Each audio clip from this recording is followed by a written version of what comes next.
सांसारिक सुखों में रहते हुए मोक्ष प्राप्ति का एक सफल साधन, गुरु सियात सिद्ध योग।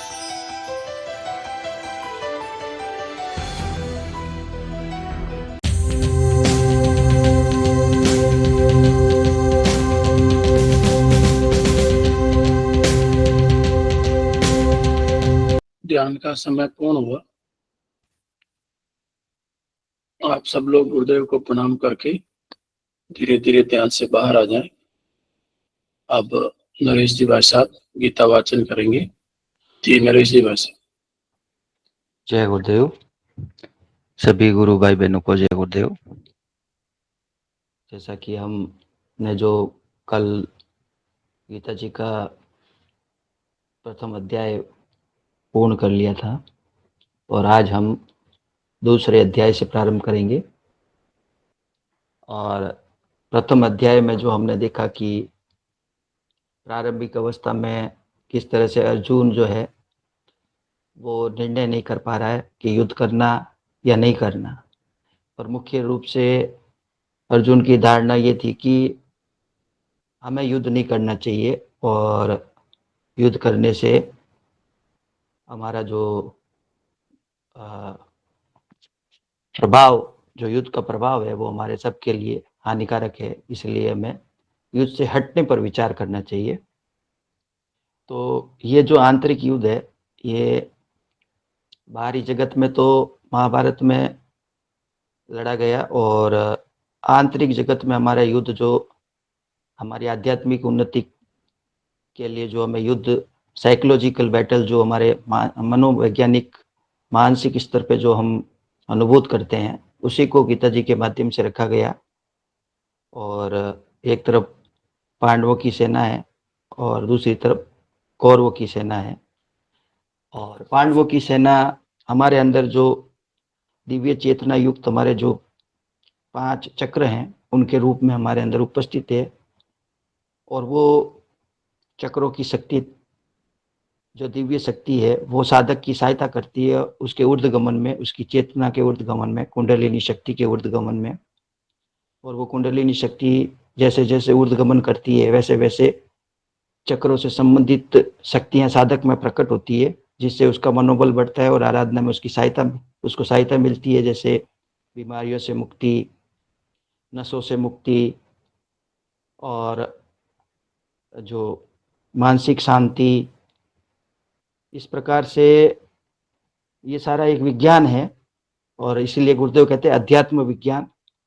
और ये विज्ञान ऐसा विज्ञान है कि इसमें विस्तार की कोई सीमा नहीं है। इतना जो असीमित शक्ति का स्रोत हमारे अंदर है कि हम, एक व्यक्ति जब जागृत हो जाता है, एक व्यक्ति जब आत्म अनुभूति कर लेता है, प्रत्यक्ष अनुभूति और साक्षात्कार कर लेता है, तो वो व्यक्ति समाज में एक कीर्तिमान स्थापित करता है। और वो जो ज्ञानी पुरुष या संत आत्मा, महान पुरुष जो है, वो समाज का मार्गदर्शन भी कर लेता है और कई लोगों को जो है सही मार्ग पर जो है वो ले जाने का कार्य करता है। और संतों की यही भूमिका है कि उनको जो है प्रत्यक्ष अनुभूति और साक्षात्कार होने के पश्चात वो समाज कल्याण और मानवता के कल्याण के लिए कार्य करते हैं। ये गीता रूपी जो ग्रंथ है वो ये वही ग्रंथ है जो गुरुदेव कहते हैं कि मैं शरीर रूपी ग्रंथ को पढ़ाता हूँ।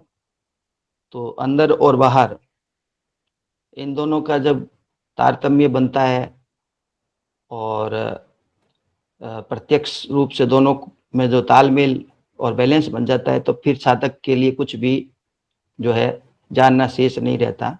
इसलिए गुरुदेव कहते हैं कि वेदांत और योग, जो सनातन संस्कृति के दर्शन के रूप में हमारे सामने रखे गए, वेदांत जो शास्त्रों के माध्यम से प्रकट किया गया, और योग जो गुरुदेव बता रहे हैं, तो योग के बिना वेदांत अधूरा है और वेदांत के बिना योग अधूरा है। तो दोनों एक दूसरे के पूरक हैं और इन दोनों को मिला देते तो जो है सनातन धर्म जो है पूर्ण रूप से अभिव्यक्त होता है। तो इसी क्रम में जो अनिश्चय की स्थिति अर्जुन की बन चुकी है, जो साधक की अनिश्चय की स्थिति होती है कि आराधना करूं या नहीं करूं, ध्यान करूं या नहीं करूं, नाम जप करूं या नहीं करूं, इस प्रकार से जो साधक है वो दोनों स्थितियों के बीच में झूलता रहता है, जिस तरह अर्जुन झूल रहा है।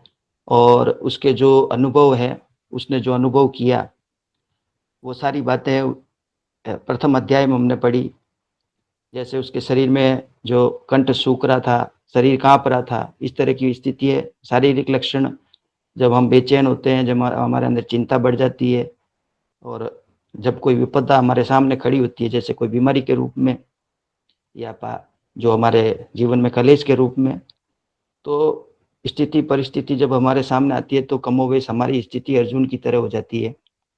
और हमारे अंदर जो हमारे गुरु की शक्ति है, जो भगवान श्री कृष्ण की शक्ति है, उसका जब हम सहारा लेते हैं तो हम उन स्थितियों से बाहर आ जाते हैं।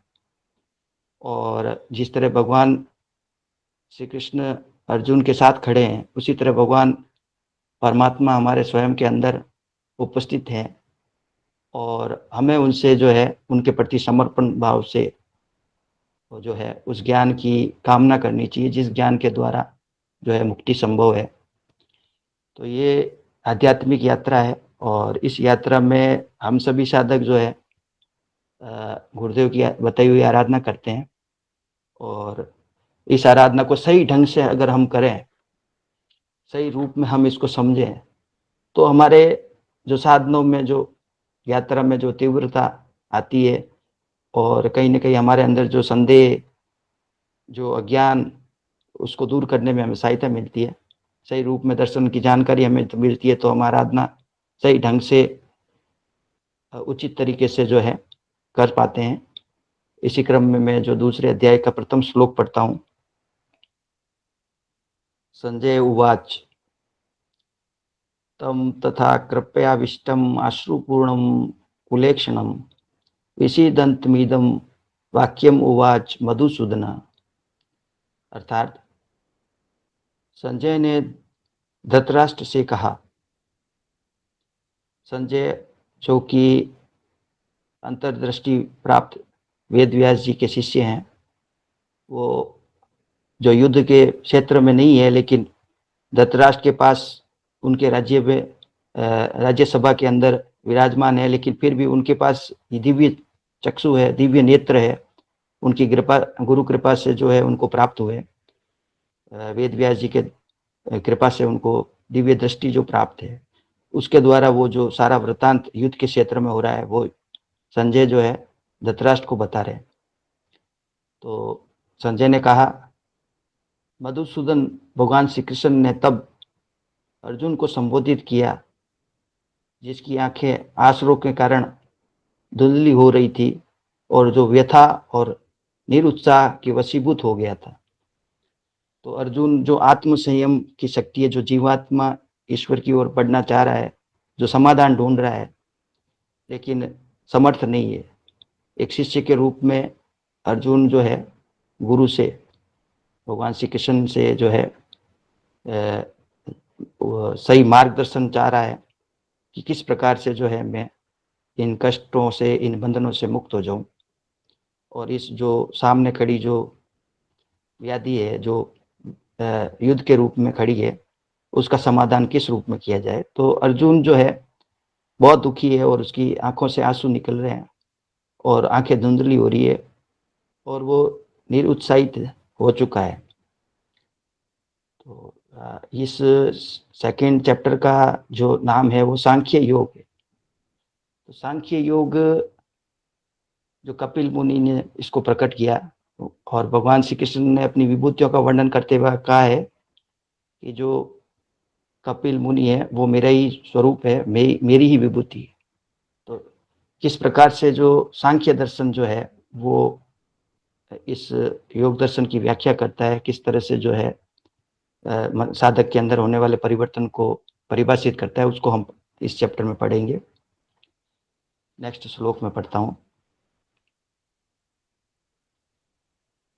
कुतस्तुवा कस्मलमिदं विस्मे समुपस्थितम् अनार्य जुष्टम स्वर्गीयम कीर्तिकरम अर्जुन अर्थात हे अर्जुन, इस कठिन क्षण में तुम पर यह विषाद कहाँ से आया, जो कि एक आर्य के लिए अनुचित, अकीर्तिकार और स्वर्ग की प्राप्ति में बाधक है। तो भगवान श्री कृष्ण अब बोले अर्जुन से कि अर्जुन, इस कठिन क्षण में, ऐसी विपरीत परिस्थिति में तुम्हें यह विषाद कहाँ से प्राप्त हुआ, जो कि एक आर्य के लिए कतई उचित नहीं है, कीर्ति देने वाला नहीं है और स्वर्ग भी देने वाला नहीं है। तो भगवान ने कहा कि जो चिंतन अर्जुन कर रहा है, जो बात अर्जुन सोच रहा है, वो कतई उचित नहीं है, क्योंकि वो अज्ञान से प्रेरित हो रहा है और अपने अनुभव से जो उसने ज्ञान प्राप्त किया, उसके आधार पर वो अपने अनुभव को ही सत्य मानते हुए निर्णय ये कर रहा है कि वो युद्ध नहीं करना चाहता। तो भगवान ने कहा कि ये उचित नहीं है, ये जो तुम सोच रहे हो ये प्रक्रिया उचित नहीं है, जो तुम्हारा सोचना उचित नहीं है और जो तुम्हारा निर्णय है वो भी उचित नहीं है। तो किस तरह से भगवान जो है अब ये बात कह रहे हैं, और जो आर्य शब्द का प्रयोग किया गया है, श्री अरविंद ने भी कहा है कि ये आर्य जाति है, भारतीय लोगों के लिए कहा ये आर्य जाति है। आर्य जाति, आर्य का जो शाब्दिक अर्थ है वो है पवित्र, अर्थात कुलीन, योग्य, योग्य भी है इसका अर्थ। तो ये जो आर्य शब्द है, इसकी कई लोग अनेक अनेक तरीके से व्याख्या करते हैं और कईयों ने तो इसके ऊपर भ्रम उत्पन्न करने के लिए यहाँ तक कह दिया कि आर्य लोग जर्मनी से आए। तो वास्तविक रूप में आर्य का शब्द संस्कृत में ये है, वो नहीं है जो लोग भ्रमित करने के लिए आर्य की विभिन्न परिभाषाएं करते हैं। तो ये आर्य जाति है, भारतीय जो सनातन संस्कृति का पालन करने वाली जो जाति है वो आर्य जाति है। और श्री अरविंद ने भी यही कहा और गीता में भी ये लिखा हुआ है। और आर्य कहते हुए भगवान ने जो है अर्जुन को संबोधित किया कि एक आर्य के लिए अनुचित है। नेक्स्ट,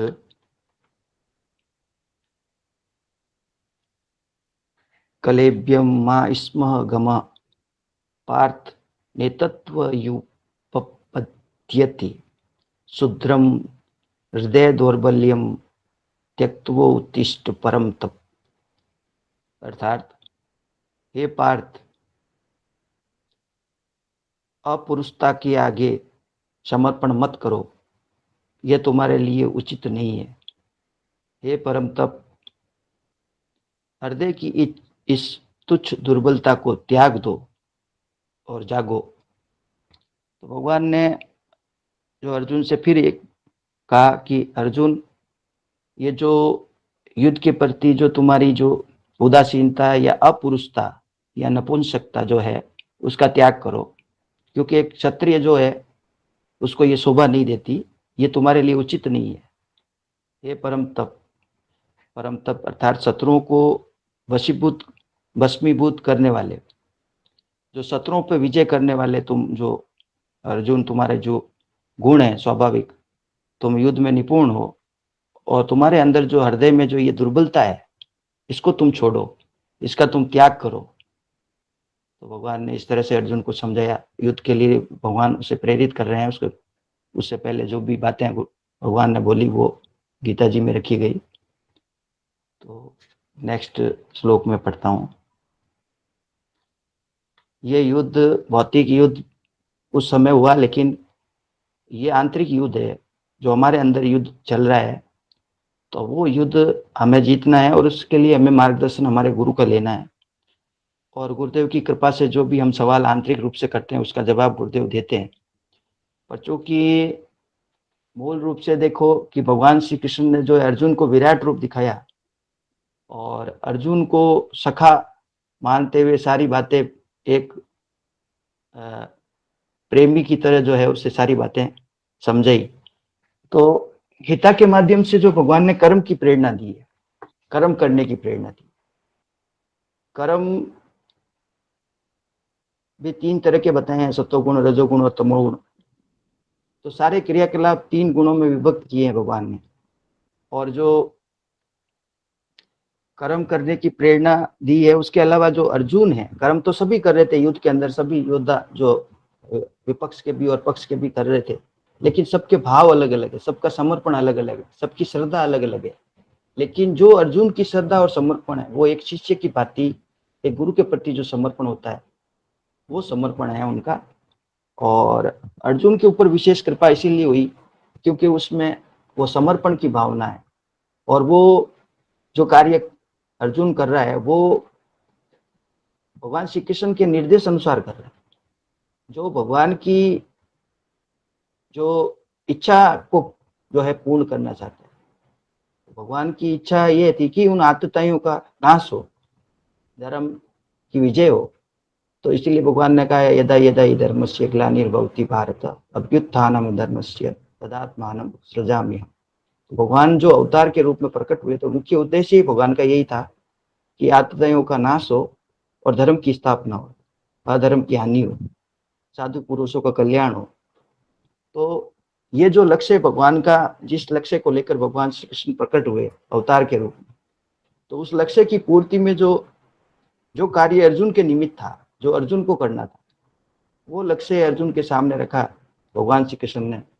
और चूंकि अर्जुन जो है भगवान के प्रति समर्पित भी है, वो भगवान की बात मानता है, तो श्री अरविंद ने जो अपनी कहानी बताई जिसमें उत्तरपाड़ा अभिभाषण में उन्होंने यही बताया कि श्री अरविंद जो चाहते थे करना वो कर नहीं पाए, लेकिन उनकी क्षमताओं को देखते हुए भगवान श्री कृष्ण ने उनको चुना और भगवान ने जो आदेश दिए उनको कि तुम ये करो, तुम मेरी वाणी का प्रसार करो, तुम इस आर्य जाति के उत्थान में सहयोग करो। तो ये जो भगवान की कृपा श्री अरविंद पर विशेष रूप से जो उनको दर्शन देना और वो जो योग का ज्ञान उन्हें देना जेल के अंदर, तो ये विशेष रूप से उन साधकों पर ऐसी कृपा होती है जो ईश्वर की इच्छा की पूर्ति के लिए अपने जीवन को लगाते हैं।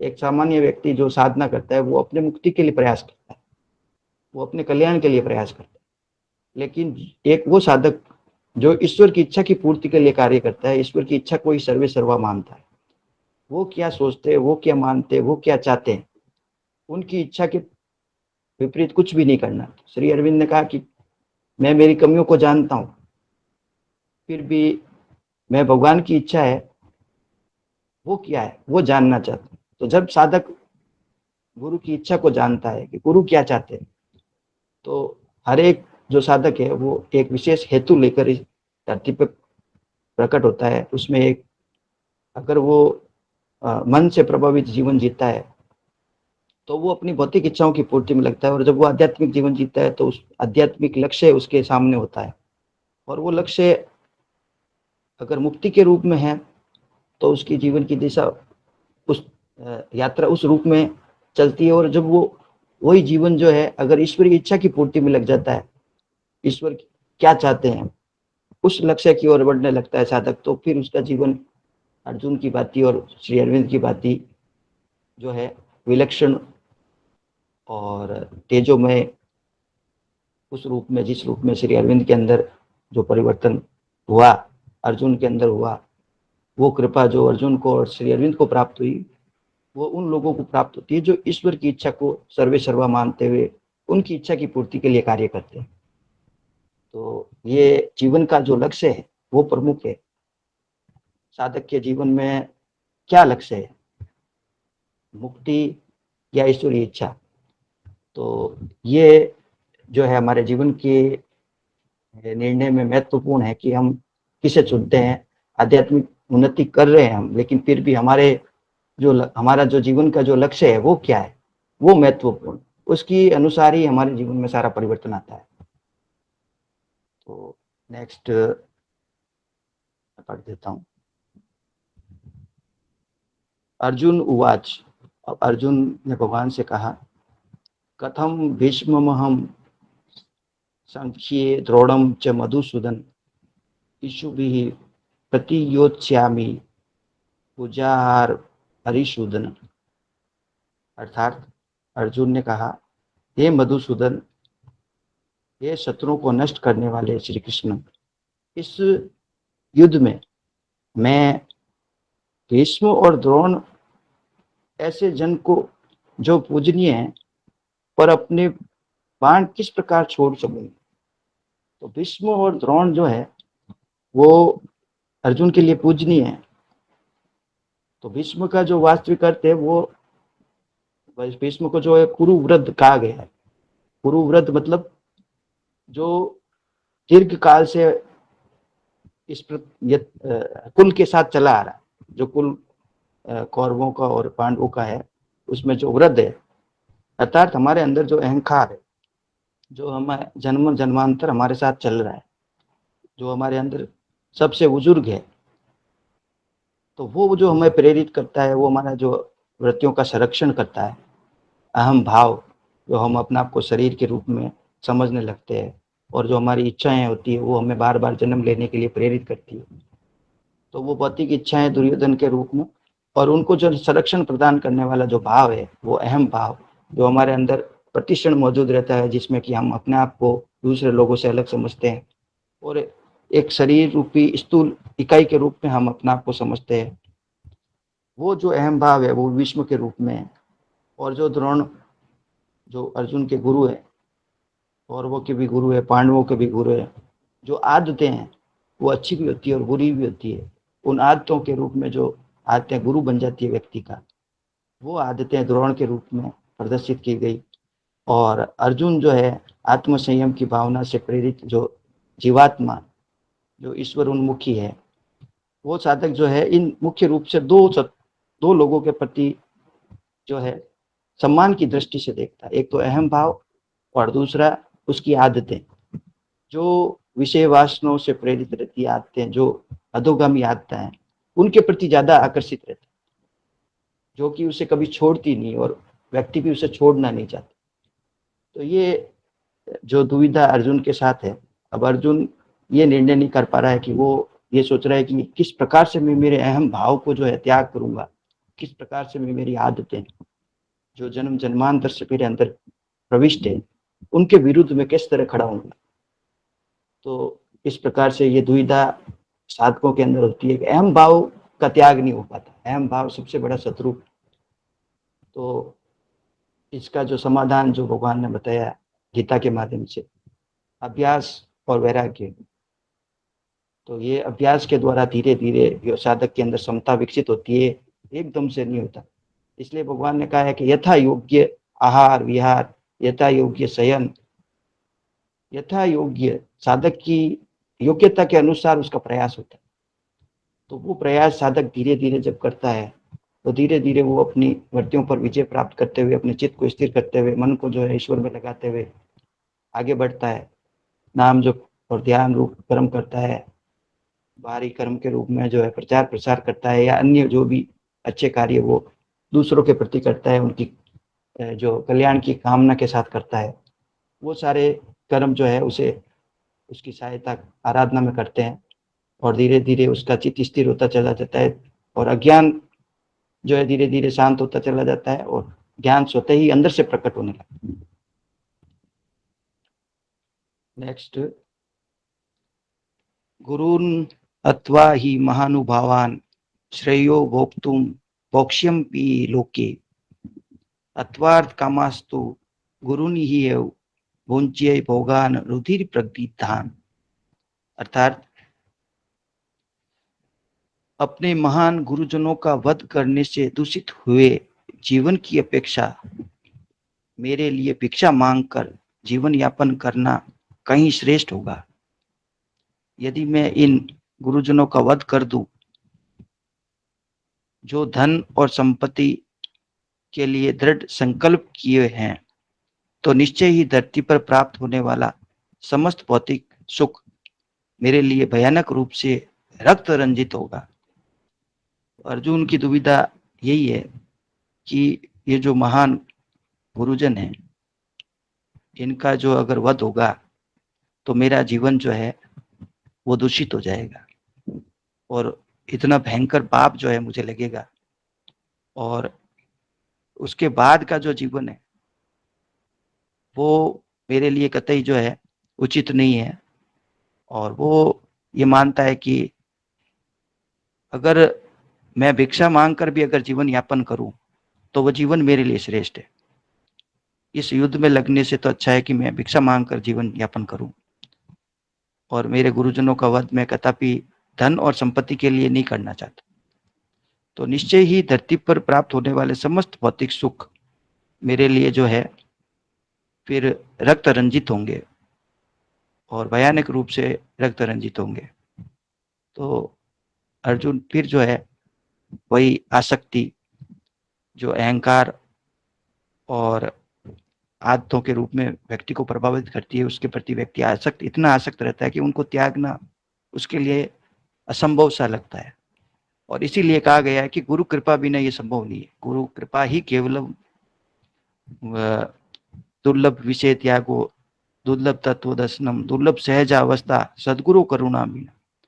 तो ये दुर्लभ जो ज्ञान है, ये दुर्लभ ज्ञान गुरु कृपा से ही संभव होता है, क्योंकि साधक स्वयं इस स्थिति से बाहर नहीं आ सकता। साधक की स्थिति एक दलदल में गिरे हुए पुरुष या स्थिति उस के समान है, जो एक दलदल में गिरा हुआ व्यक्ति है।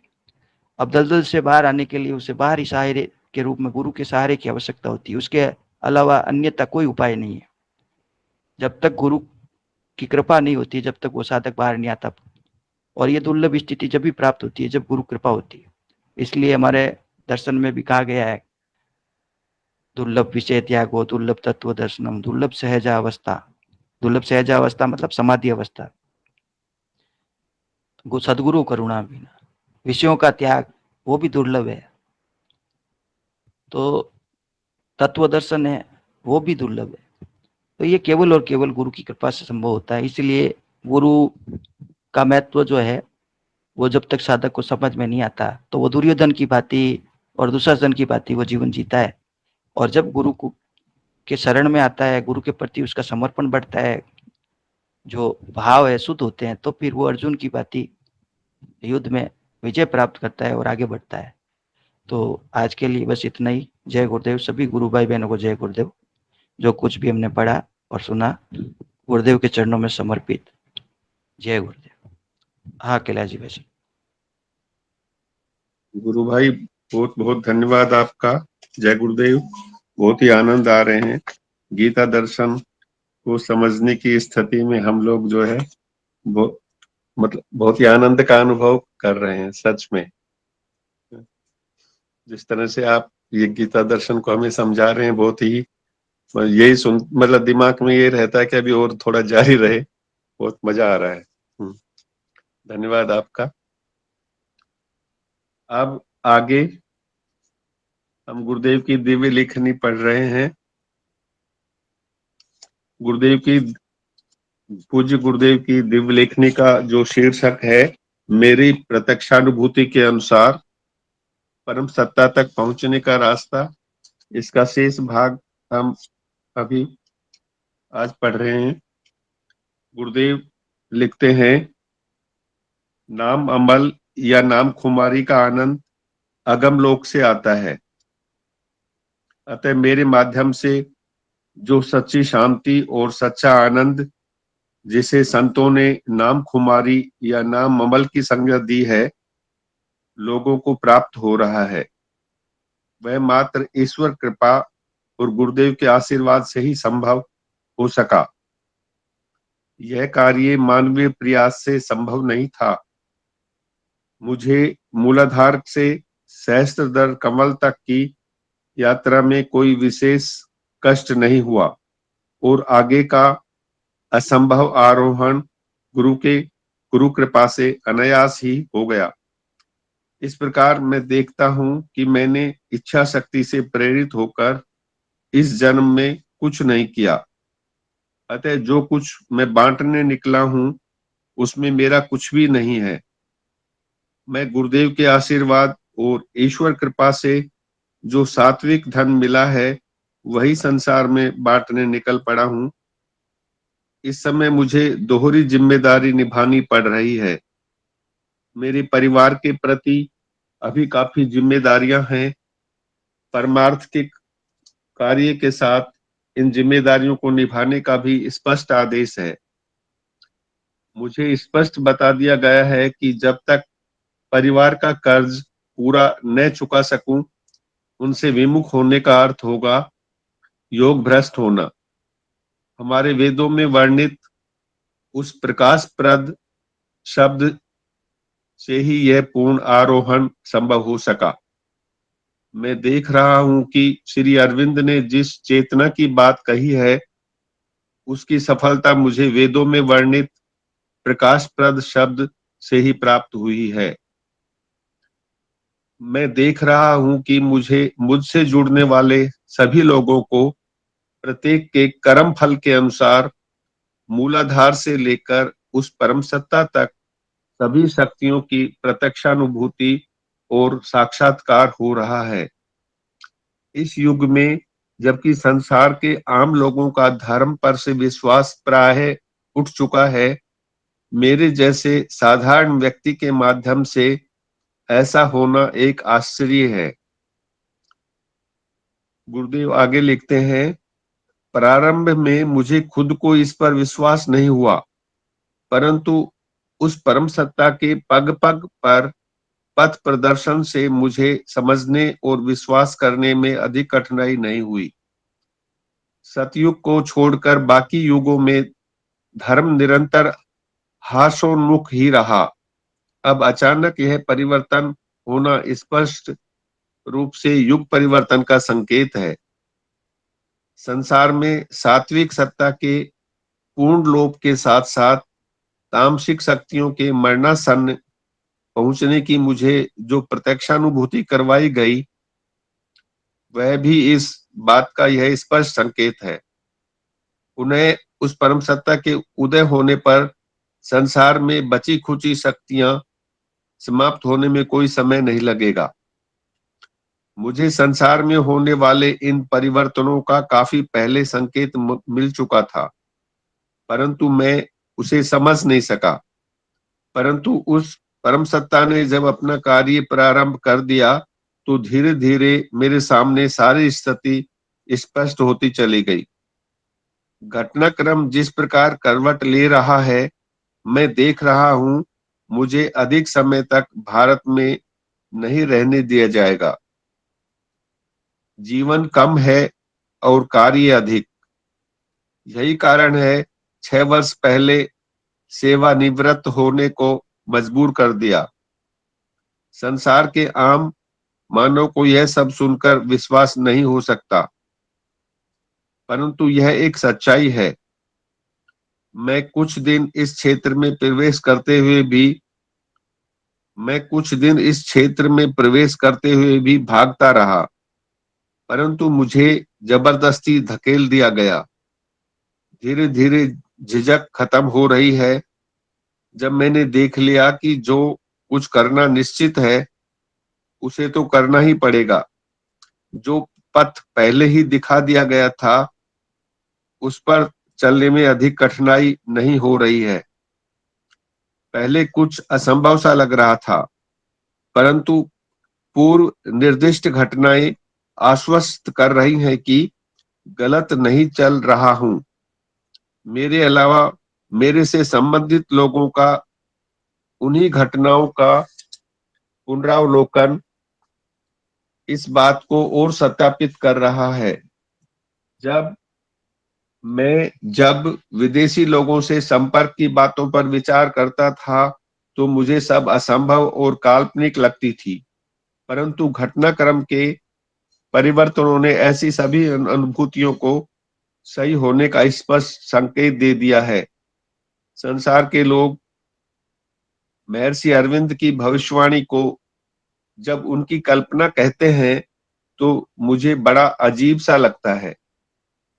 उन्हें जो स्पष्ट बताया जाता था वह बात श्री अरविंद कहते थे। भविष्य के बारे में उन्होंने स्पष्ट कहा है, अगर सब कुछ नष्ट भ्रष्ट हो जाए तो भी मैं उस विनाश से परे नए सृजन की राह देखूंगा। आज संसार में जो कुछ हो रहा है उससे मैं जरा भी नहीं घबराया हुआ हूं। मैं जानता था कि घटनाएं ऐसा रूप लेंगी। रही बात बौद्धिक आदर्शवादियों की, मैंने उनकी आशाओं को नहीं स्वीकारा, इसलिए मैं निराश भी नहीं होता।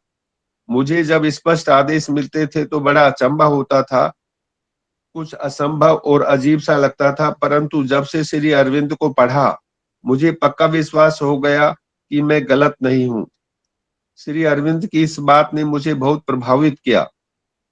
भगवान की इच्छा है कि भारत सचमुच भारत बने, यूरोप की कार्बन कॉपी नहीं। तुम अपने अंदर समस्त शक्ति के स्रोत खोज निकालो, फिर तुम्हारी समस्त क्षेत्रों में विजय ही विजय होगी।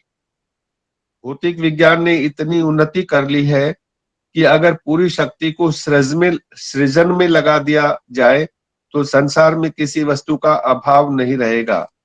परंतु संसार जब उस सात्विक चेतना से प्रभावित हो जाएगा तो फिर द्वेष, हिंसा, घृणा और वैर भाव का संसार से अंत हो जाएगा। इस प्रकार प्रेम, दया, सद्भाव का वातावरण पूरे संसार में हो जाएगा। जो कुछ मुझे बताया जा रहा है, जब जब वह परिणाम संसार के लोगों को आध्यात्मिक आराधना से प्रत्यक्ष मिलने लगेगा तो पूरा संसार उस परम सत्ता के चुंबकीय आकर्षण में अनायास ही आ जाएगा। उस समय भगवान श्री कृष्ण की यह बात सत्य प्रमाणित हो जाएगी। भगवान ने कहा था, सब धर्मों को छोड़कर मेरी शरण में आ जा, मैं तुम्हें सब पापों से मुक्त कर दूंगा। ये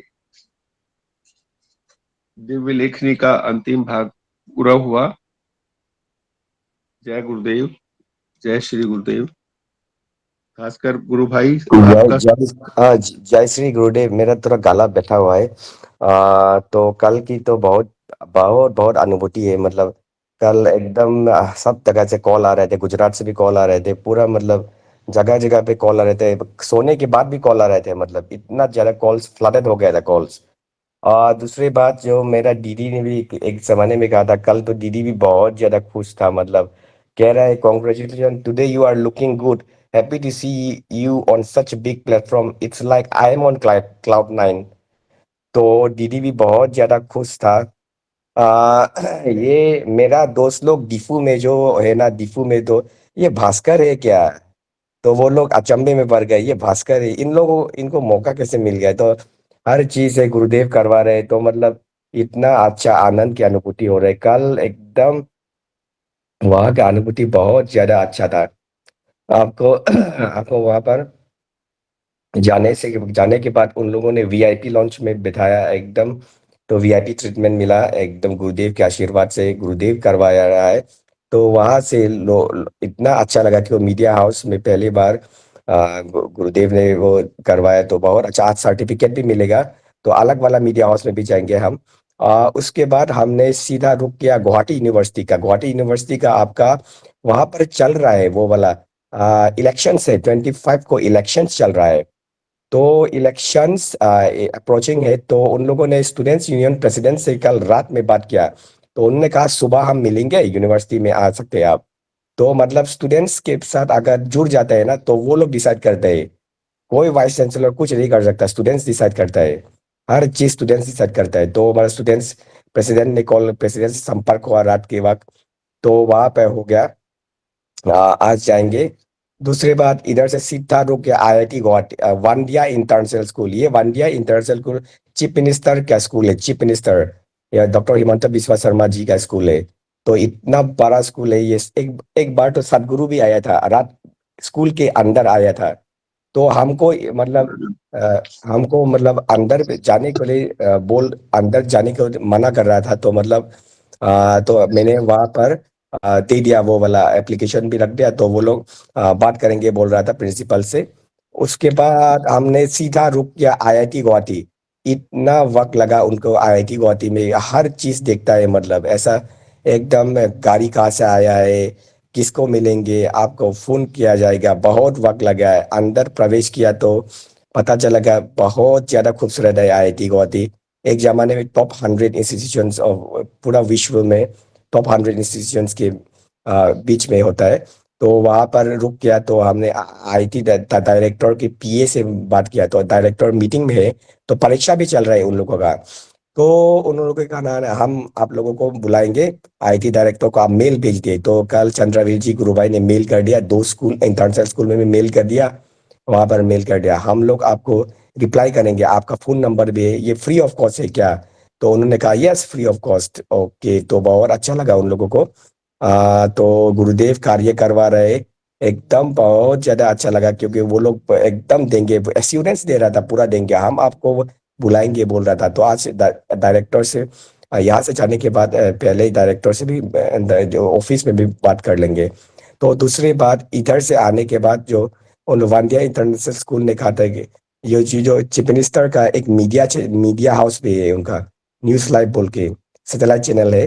तो सैटेलाइट चैनल में आ गया, तो चीफ मिनिस्टर का जो बीवी है ना, रिनिकी भूया शर्मा जी का पीए से मिला, क्योंकि रिनिकी भूया शर्मा जी वहां पर बहुत बड़े बड़े लोगों से बात कर रहा था। तो बहुत बड़े बड़े लोगों से बात, तो हम आप कहाँ से आए हैं, आपका नाम क्या है बोल रहा था, वो बोल रहा था, सिक्योरिटी बोल रहा था, देखो वो चीफ मिनिस्टर का बीवी है, वाइफ है, छोटे मोटे इंसान नहीं है, मतलब प्रोटोकॉल होता है हर चीज का। आप एक काम कीजिए, आप मुझ पे सौंप दीजिए, ये आपको संपर्क किया जाए, आपका फोन नंबर यहाँ है ना।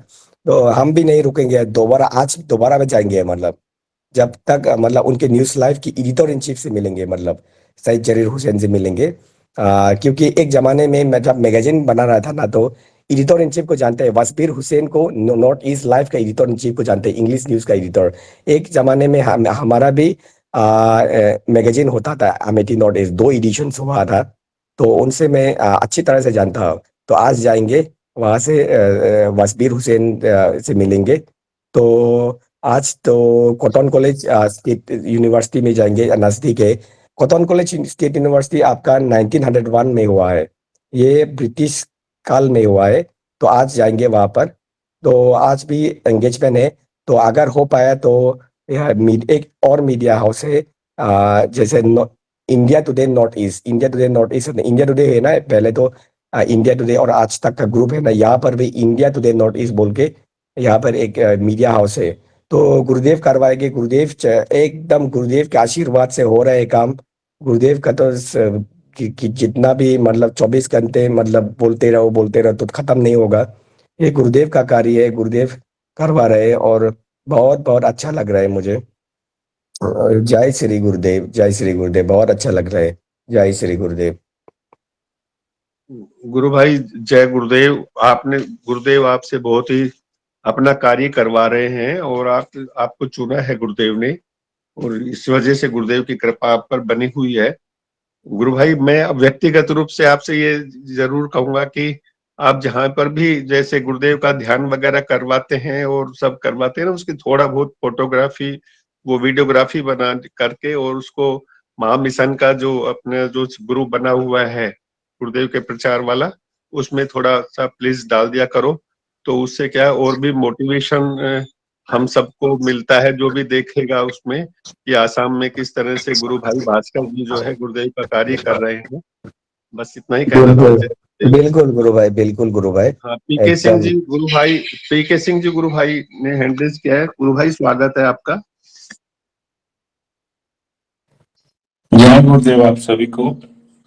भास्कर भाई से एक अनुरोध रहेगा कि भाई जी जरूरत होगी तो मेरा नाम जरूर लीजिए वहां पे। बिल्कुल गुरु भाई, वह कल तो हमने बोल रहा था कि असाध्य रोग भी ठीक होता है, वो लोग एकदम अचंभे में पड़ गया। न्यूज लाइव का एडिटर है ना, जब उन्होंने ध्यान किया, एडिटर इन चीफ ने ध्यान किया, तो उन्होंने कैसा लगा, तो उन्होंने कहा बहुत अच्छा लगा, मेरे को थकान थकान थकान हो रहा था तो गायब हो गया थकान, अच्छा लगा बोल रहा था। तो मतलब उनको एडिटर इन चीफ को बहुत अच्छा लगा। तो बिल्कुल ये कार्य में आप बोलता रहूंगा, बीच बीच में कहता रहूंगा। आज न्यूज लाइव में जाएंगे, न्यूज लाइव में जाना होगा, आज गुवाहाटी यूनिवर्सिटी में भी जाना होगा, कॉटन कॉलेज स्टेट यूनिवर्सिटी में भी होगा। तो गुरुदेव जितना कार्य करवाना है करवाएंगे। तो ये तो गुरुदेव करवा रहे हैं, हम तो कुछ भी नहीं है, हम तो सिर्फ भिखारी बनना चाहते हैं।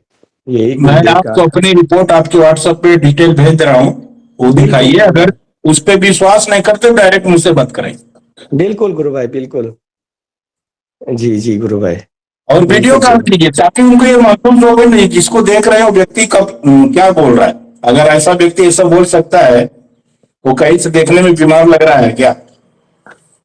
हाँ मतलब ऐसा होता है ना, कल तो वो लोग एकदम जो सेशन चल रहा ना, तो ऐसा होना जो मतलब वो लोग बड़ा बड़ा कैमरे से जो हम स्पीच दे रहे थे ना, वहाँ एक माइक्रोफोन थमा दिया, हमें हाथ में माइक्रोफोन थमा दिया, तो उनका बड़ा बड़ा कैमरा है वहां पर, मतलब फिल्मिंग किया, मतलब तो सब हाँ। एडिटिंग करता है ना वो लोग, 1-1.5 मिनट का बना दिया वो लोग। तो प्रधानमंत्री का बर्थडे था कल, उन लोगों ने प्रधानमंत्री का बर्थडे का जिक्र किया, तो प्रधानमंत्री का बर्थडे का जिक्र किया, तो उनको यही कहना हुआ। तो यही है गुरु भाई, करवाएंगे। तो ऐसा लग रहा था कि वो पूरा फिल्मिंग था, मतलब पूरा वो लोग क्लिप पे एक थे, मतलब आज तो वो एचआर भी सर्टिफिकेट देगा, मतलब ये सर्टिफिकेट बहुत बड़ा काम आ गया, अलग अलग मीडिया हाउस में भी कर पाएंगे ये। मेरा तो ये भी मानना है कि मैं कभी गुरुदेव करवाएगा तो आज तक इंडिया टुडे ग्रुप में भी करवाएंगे, गुरुदेव करवाएंगे तो बड़े बड़े नेशनल मीडिया हाउस में भी, मतलब गुरुदेव करवाएंगे। मतलब एकदम जी, गुरुदेव से ये प्रार्थना है कि ये और कार्य करो, मेरे से जितना कार्रवाई करना है हर किसी को, मतलब मेरे को जो सौभाग्य प्राप्त हुआ है ये मतलब बहुत ज्यादा अच्छा लगा, मतलब हर कोई प्रशंसा कर रहे हैं। तो यही है गुरु भाई, गुरुदेव करवा रहे हैं। जय श्री गुरुदेव, जय आपके श्री गुरुदेव। जैसे को प्रणाम गुरु भाई। आप अकेले मीडिया को बुला लेते हैं, मीडिया आ जाती है, प्रेस कॉन्फ्रेंस होता है, ये सब कुछ हो गया, आसान काम नहीं है, अकेले के बस का तो नहीं है, लेकिन आप कर रहे हैं, उसके लिए आपको प्रणाम। नहीं नहीं, गुरुदेव कर रहे हैं। एक जमाने एक एक चीज होता है ना, जो अर्जुन को, मतलब जब अर्जुन को युद्ध में थोड़ा दर्द लग रहा था ना, तो पहला जो बोलते हैं ना, पहला जो नरेश जी गुरु भाई भी हमेशा कहते हैं कि आपको पहला कदम तो आपको ही लेना होगा, मतलब तभी गुरुदेव भी मतलब पूरा मदद करेंगे, ये मतलब गीता में भी, मतलब गीता में भी है, मतलब जो तो मतलब पहला कदम तो हमें लेना पड़ेगा, उसके बाद गुरुदेव गुरुदेव ही मतलब सहायता करेंगे, मतलब यही है गुरु भाई। गुरुदेव सहायता कर रहे हैं हमें, गुरुदेव के बिना तो कुछ एक पत्ता भी नहीं हिल सकता, तो इतना गुरुदेव कृपा कर रहे हैं, बस गुरु भाई ये। मैं मैं इतना चाह रहा हूँ भाई, कभी भी प्रमाण जैसे मांगेंगे लोग ना, तो मेरा नाम लीजिए। जैसे बिल्कुल मुझे गुरुदेव ने 2006 में स्टेज पे खड़ा कर दिया था, जी मैं दुनिया के सामने आना चाहता हूँ कि हमारे गुरुदेव के माध्यम से हम ठीक हो सकते हैं, चाहे बीमारी कैसी भी हो। जी जी गुरु भाई, बिल्कुल बिल्कुल गुरु हमें भाई, हम छुपाना तो नहीं। नहीं नहीं, बिल्कुल छुपाना नहीं है इसको। ज्यादातर लोग यहाँ पर आपका जो ये बीमारी है ना, हमारे जगह पे भी बहुत है, ये हमारे जगह पे भी 1000 के ऊपर एक्टिव केस है, मतलब लेकिन 2-3 हजार तो होगा बोल रहा था। तो ये एकदम बहुत बड़ा विषय है। तो हमारे जगह पे भी बड़े बड़े डॉक्टर से भी मिलूंगा।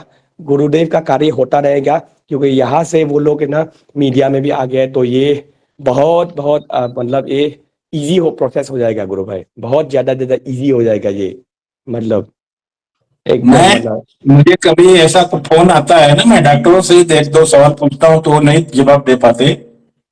मैं एक बार किसी से डॉक्टर से पूछा था कि आप मुझे एक चीज बताइए, हम्म मैं आपकी मेडिकल साइंस को मैं कुछ नहीं कर रहा हूँ, लेकिन मुझे एक चीज हम्म बताइए कि अगर किसी को कैंसर हो जाता है तो कितने साल तक जी सकता है? तो बोलते हैं हम्म 4-5-6 साल तक। बोले ठीक है, हम्म। ठीक है।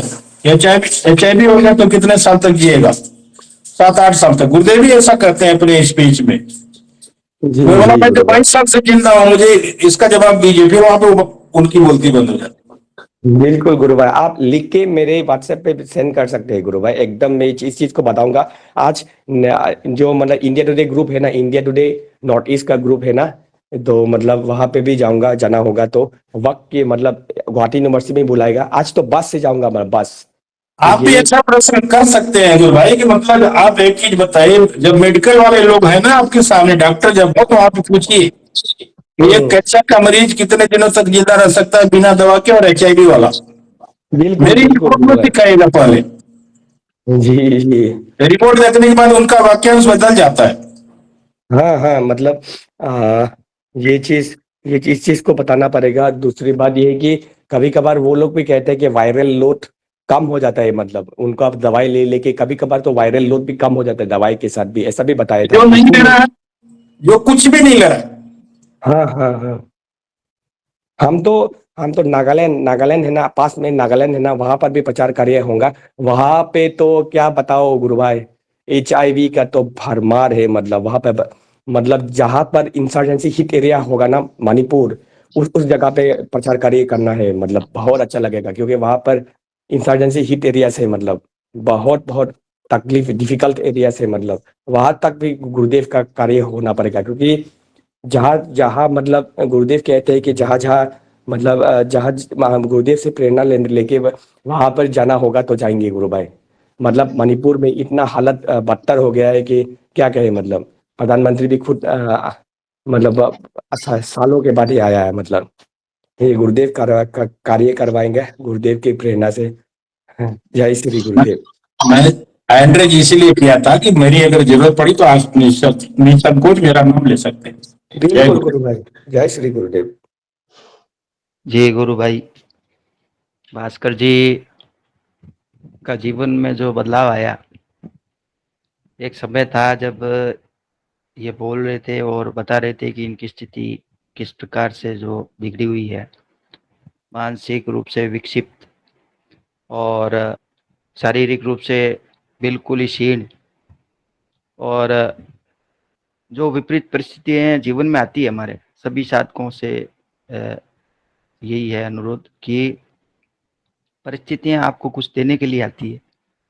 जो बाधाएं आती है हमारे जीवन में, वो हमें कुछ नया करने के लिए, कुछ देने के लिए और मोड़ने के लिए आती है। और उस समय क्या होता है कि हम जब परिस्थितियों से घबरा जाते हैं तो हम लक्ष्य की ओर नहीं बढ़ पाते। हमें लक्ष्य की ओर ले जाने वाली परिस्थितियां होती है, प्रकृति जो त्रिगुणमय माया है, जो ईश्वर का अदृश्य रूप से कार्य भी करती है। तो वो परिस्थितियां हमें कुछ सिखाने के लिए, कुछ सुझाने के लिए आती है, और उस समय जो है हमें गुरुदेव से मार्गदर्शन लेना चाहिए। गुरु कृपा को छोड़ना नहीं चाहिए, गुरु की आराधना को छोड़ना नहीं चाहिए।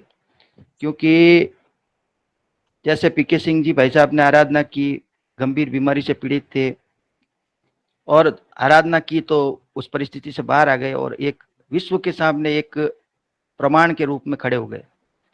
तो ये प्रमाण गुरुदेव खड़े कर रहे हैं, ये अखबार, चलते फिरते अखबार गुरुदेव के, और सबको गुरुदेव ने एक एक काम सौंप रखा है, सबके लिए एक विशेष हेतु है, और वो हेतु उसको नजर नहीं आता साधक को। साधक तो ये सोचता है कि किसी रूप से जो है, किसी भी तरीके से जो मैं इस परिस्थिति से, इसको गुरुदेव मेरे से जीवन से हटा दे।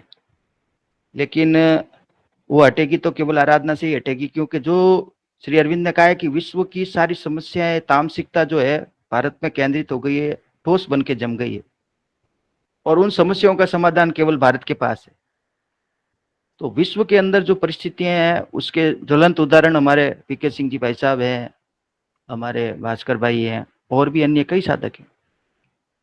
जो परेशानियां जो है नाक में दम किए हुए हैं, उनका समाधान गुरुदेव ने करके और प्रमाणित किया है कि ये संभव है इनको ठीक करना।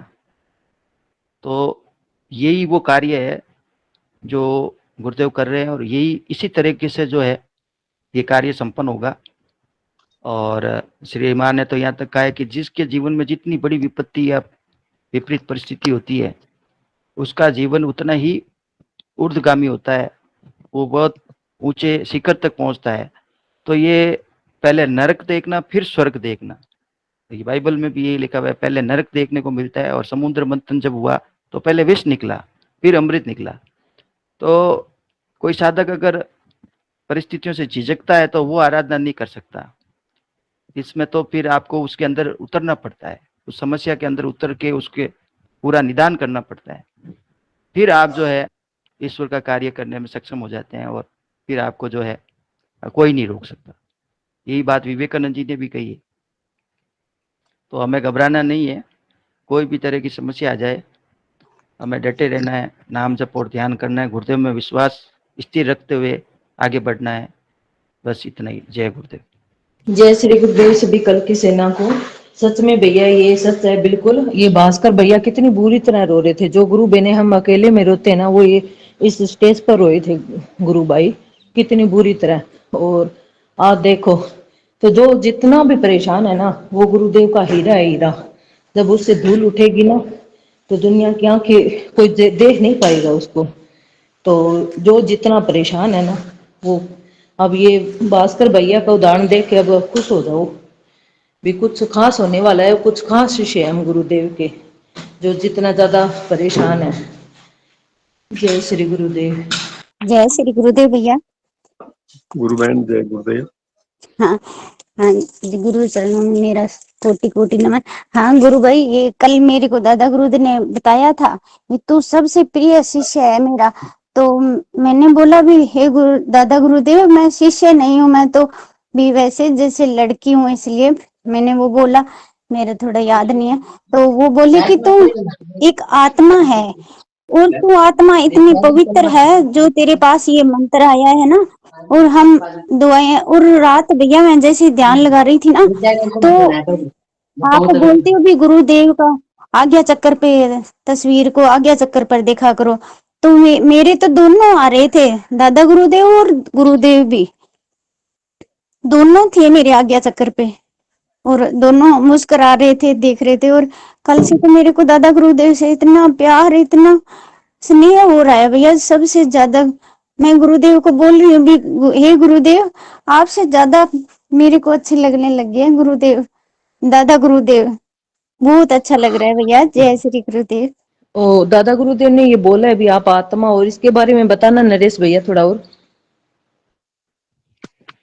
बिल्कुल दीदी, ये तो सच्चाई यही है कि गुरुदेव कहते हैं कि आत्मा को कोई रोग नहीं होता, और ये जो भाव है जब हमारे अंदर प्रकट हो जाएगा और हम इस पे स्थिर हो जाएंगे, तो वही हमारा लक्ष्य है। जागृत अवस्था में, सुषुप्त अवस्था में, निद्रा अवस्था में, सभी अवस्थाओं में ये भाव जब हमारे अंदर दृढ़ हो जाएगा, ये जैसे जैसे हम नाम जप करेंगे, तो हमारे जो मन के अंदर, बुद्धि के अंदर ये भाव जड़ होके स्थिर हो जाएगा। मतलब ये भाव जब हमें प्रकट हो जाएगा कि मैं आत्मा हूँ, मैं न स्त्री हूँ न पुरुष हूँ, न मैं जो है किसी भी रूप में, किसी भी रिश्ते के रूप में, या जो ये शरीर के रूप में, मैं ये नहीं हूँ, ये भाव जीवन में परिवर्तन लाएगा, और ये भाव आपको अनंत ऊंचाई तक ले जाएगा। उस पर फिर काम, क्रोध, लोभ, मोह सब जो है वो नीचे रह जाएंगे। उनका प्रभाव उस व्यक्ति पे नहीं होता है जिसके अंदर ये भाव होता है। जो ऊर्ध्वगमन हो जाता है, फिर उसके बाद में उसका पतन भी नहीं होता, उस साधक का पतन भी नहीं होता। तो ये भाव जागृत करते हैं गुरुदेव, और गीता भी यही कहती है। अब ये जो हम दूसरा अध्याय पढ़ेंगे, इसमें यही है सांख्य दर्शन, प्रकृति और पुरुष। जो पुरुष, जो उस परमात्मा का अंश है, जीवात्मा जो हमारे शरीर में है, वो जीवात्मा जो है वो उस प्रकृति से अपने आप को अलग कर लेता है, जो माया का प्रभाव है उससे अलग कर लेता है। वो इसी भाव के आधार पर करता है। आत्मा हूँ, जो आत्मा के लक्षण गीता में बताए गए हैं। आत्मा क्या है? आत्मा सभी में विराजमान है, आप में भी है, मुझ में भी है। वो वैश्विक चेतना, ब्रह्मांडीय चेतना, जब हम इस घड़े से बाहर निकलेंगे, जैसे कबीरदास जी ने कहा कि जल विच कुंभ, कुंभ विच जल है, बाहर भीतर पानी। मतलब बाहर और भीतर वही आत्मा ही है, बीच में ये घड़ा है, घड़े का आवरण है, अहंकार रूपी आवरण। विघटा कुंभ, जैसे ही अहंकार भाव छूट जाएगा, आत्म भाव आ जाएगा। ये भाव परिवर्तन होते ही जो है जल जल ही समाना, जो आत्मा परमात्मा का जो मेल मिलन वो पूर्ण रूप से हो जाएगा, और अंदर वाले जल में और बाहर वाले जल में कोई परिवर्तन, भेद नहीं नजर आएगा। वो भाव हमारे अंदर प्रकट होगा, और यही आत्म भाव हम जो है सारी जो परिवर्तन की जो क्लाइमेक्स कह दो, या जो सीमा है वो अनंत सीमा कह दो, परम लक्ष्य कह दो, यही भाव है। जय गुरुदेव। जय श्री गुरुदेव सभी कल की सेना को। ये बहुत सारे अनुभव सुने हैं, अभी कईयों ने प्रार्थना की रो रो कर, भी गुरुदेव हमें अपना पिछला जन्म दिखा दो, भी हमने इसे क्या पाप किया, भी इतना बुरा हाल हो रखा है हमारा। तो जिनको भी गुरुदेव ने दिखाया ना, वो डिप्रेशन में आ गए और गुरुदेव के सामने रोने लगे, भी गुरुदेव हम इतने बड़े पापी हैं, कहीं आप हमें छोड़ तो ना दोगे। तो ये समेशता दीदी को बात की थी, भी आप जिद मत करना, देखोगे तो फिर और ज्यादा परेशान हो जाओगे, भी मैं इतनी बड़ी पापन थी। और गुरुदेव है ना बच्चों से बहुत बहुत प्रेम करते थे, गुरु बहन ने बताया था। और एक गुरु बहन ने बताया वो जोधपुर वो जाते रहते हैं ध्यान केंद्र में, गुरुदेव के जब गुरुदेव थे तब भी जाते थे, अब भी है गुरुदेव। तो वो बोले कि गुरु भाई ने पूछा कि गुरुदेव घर में बरकत नहीं रहती, तो गुरुदेव ने बोला भी 1% मेरे नाम का निकाल दिया कर। तो वो गुरु बहन बोली भी दीदी मैंने उसको फायदा देखा है इस चीज का, और मैंने भी वो बात सुन ली, धारण कर ली, मैं भी निकालने लगी थी। पता नहीं 1 बोला था या 10% बोला था। तो जितनी हमारी कमाई आती है ना, उससे ज्यादा हम ऐश कर रहे हैं, हमारा खर्चा है बहुत आनंद में है। और वो बोली कि भाई बच्चा था शरारत कर रहा था मेरा, तो मैंने उसको डांटा, तो गुरुदेव ने मुझे घूर कर देखा भी इसे क्यों डांट रही है तू। और एक गुरु भाई आया हुआ था एक बार, तो उसने अपने बच्चे को डांटा, वो शरारत कर रहा था। तो गुरुदेव ने बोला कि और क्या तू करेगा अब शरारत, ये नहीं करेगा। तो बच्चों से बहुत प्रेम करते थे गुरुदेव।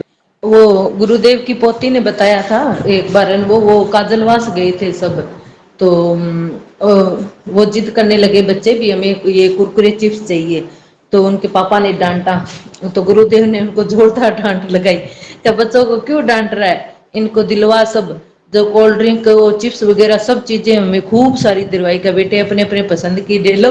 और साथ में गुरुदेव ने भी खाई और हमने भी खाई, गुरुदेव को भी चटपटा खाना अच्छा लगता था। एक किस्सा सुनो। एक बार क्या हुआ, एक महिला, बहुत पैसे वाली महिला थी, वो नाम तो मैं नहीं जानता, वो गुरुदेव के लिए एक तकिया लेके आई सफेद कलर का। तो गुरुदेव जैसे ही ध्यान का जो कार्यक्रम है शाम का समय का वो जो पूरा हुआ, और वो आई और गुरुदेव को बोला कि गुरुदेव को हाथ में देने की कोशिश की कि ये तकिया मैं आपके लिए लाई हूँ।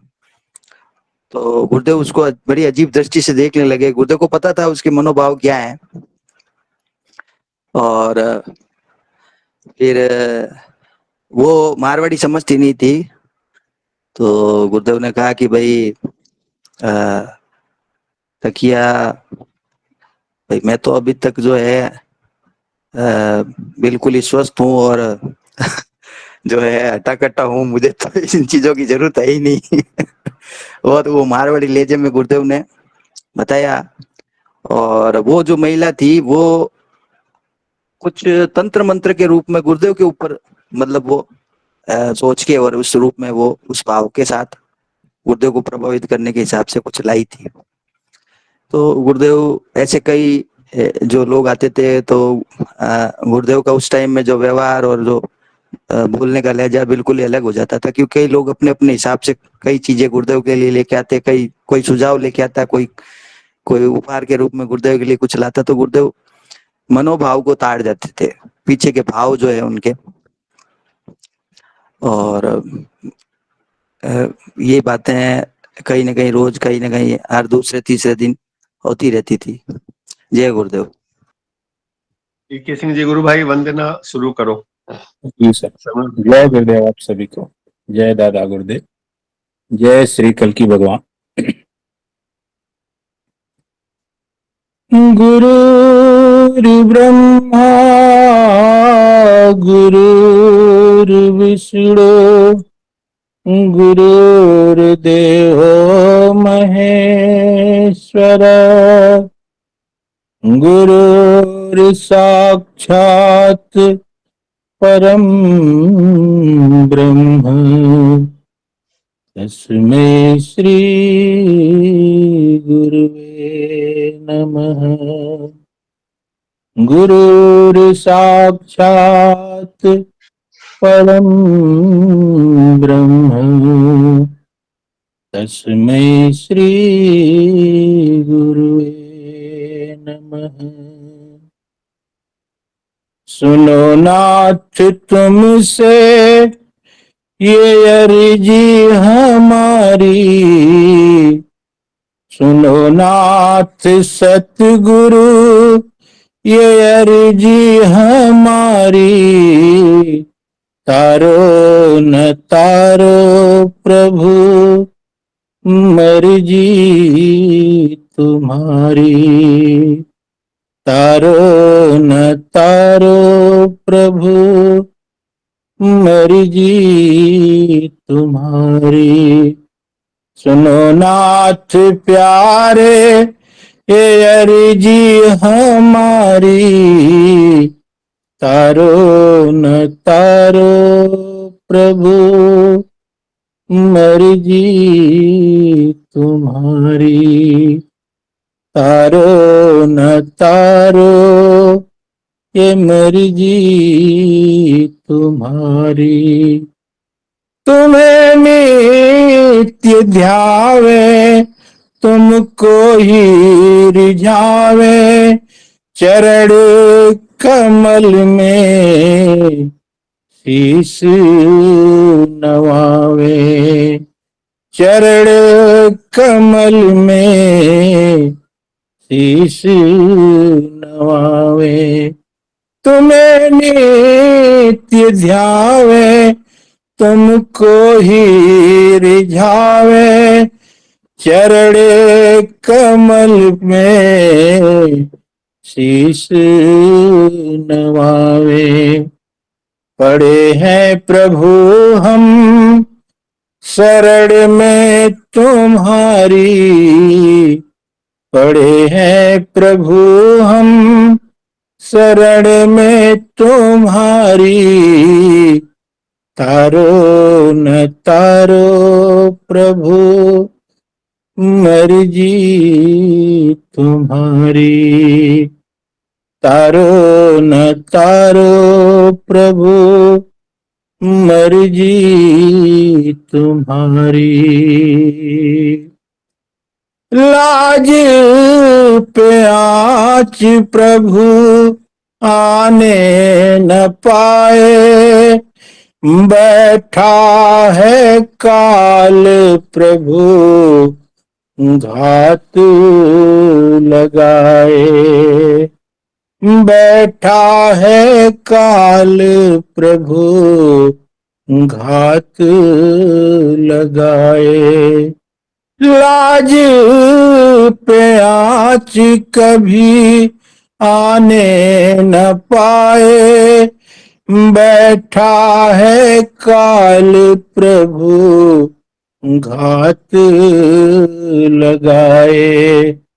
काल सदा से ही, काल सदा से ही भगवन शिकारी, तारो न तारो प्रभु मर्जी तुम्हारी, तारो न तारो प्रभु मर्जी तुम्हारी।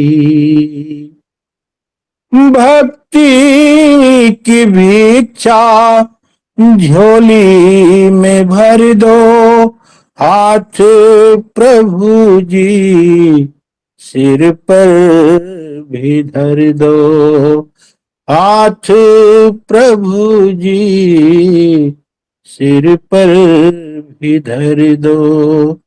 भक्ति की भिक्षा झोली में भर दो, हाथ प्रभु जी सिर पर भी धर दो। दाता हो तुम और दाता हो तुम और जगत है भिखारी,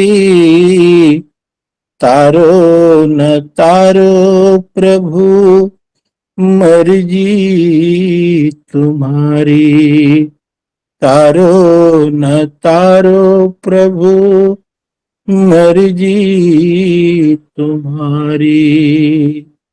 जो भी कहोगे ओ मैं करूँगा, जैसे रखोगे प्रभु वैसे रहूँगा।